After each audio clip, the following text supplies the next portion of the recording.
கரமும் அங்குச பாசமும் நெஞ்சில் குடி கொண்ட நீலமேனியும் நான்றவாயும் நாலிரு புயமும் மூன்று கண்ணும் மத சுவடும்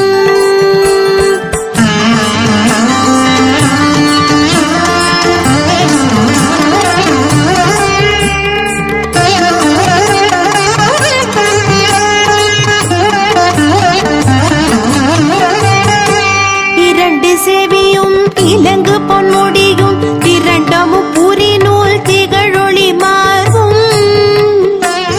சொற்பதம் கடந்த துரியமை ஞான அற்புத நீன்ற கற்பக களிரே முப்பழம் நுகரும் மூஷிக வாகன இப்பொழுது